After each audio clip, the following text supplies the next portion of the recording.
How's it going, everybody? Hope everyone's doing well, staying safe and healthy as always. Some things that I've been up to, it's just been the same old, same old. The only difference is now that I have finals to worry about, so that's just dandy. Hope everyone's doing well and hope everyone's getting ready for finals, staying strong and, studying hard. Good luck on everything, guys. We're almost through it, so just finish everything up. But until then, we have a composition report to do, so I'll go ahead and talk a little bit about mine. I went ahead and chose Andy Akiho for my composition report this week. Um, just some things about Andy Akiho. He's a composer with primary interests in percussion, more specifically the steel drums. And he does not only play the steel drums, he doesn't limit himself just to percussion. He also is very well versed in traditional classic music, and he also really loves playing the piano. But the steel drums are his bread and butter, and that is what he has the most accolades in. So I could definitely say that that's probably one of the things that he's most known for.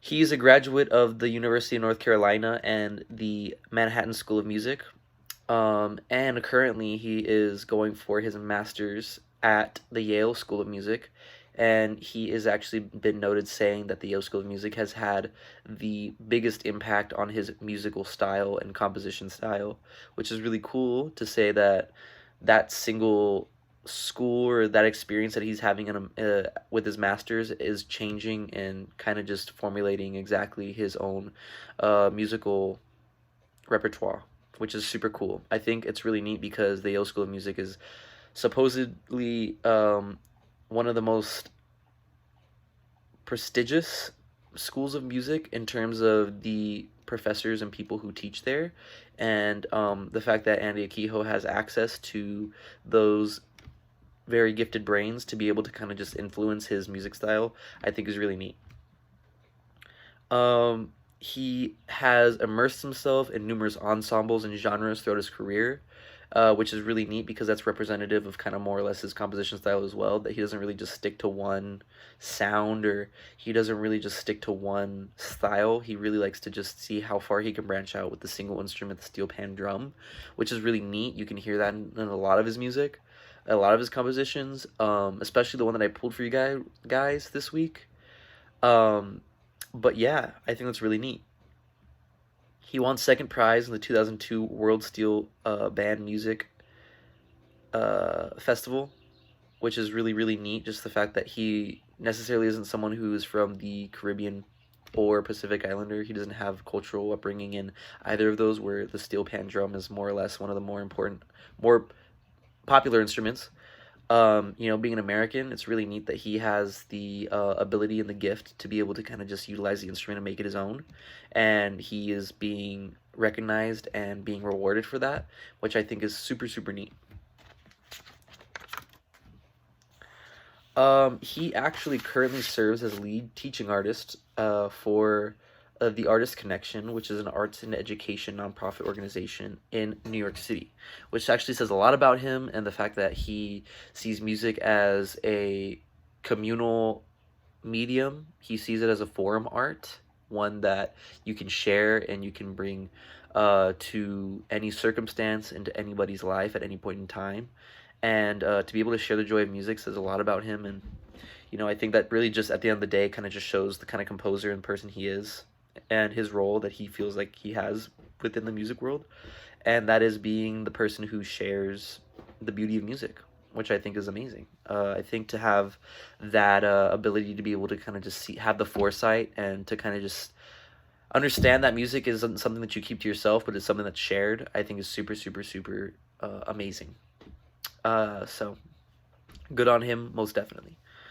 Andy Akiho's Alloy is going to be the piece, like I said, that I'm going to be talking to you guys about a little bit this week. I'm just going to talk a little bit about the things that I kind of noticed, some points that I kind of just picked out. So for this piece, it's 10 minutes long, which is usually a little bit longer than the pieces that I usually pull for this assignment. But it seems like he only works in movements, so that's just something that you're going to have to kind of just adjust yourself with. But this song's 10 minutes, and it seems like 3 movements, and it starts with a very intense and climactic build with a lot of the pounding of the steel drums. It's not really melodic at all. It's very rhythmic, and it seems very tribal, very primal, and it's just this very rhythmic build up with crescendo that almost leads to kind of like a very unsatisfying drop as it turns into like more of like a transcendent, melodic, relaxing, uniform, um, stabilized drum pattern, which moves into the second movement around the 1 minute and 15-second mark. Um, you hear in this like section of the composition, there's like a lot of taps and swipes, and since it's very uniform and serial, it seems like this part of this movement really works on the build up, but not the build up with volume, but the build up with instrument with voices utilized.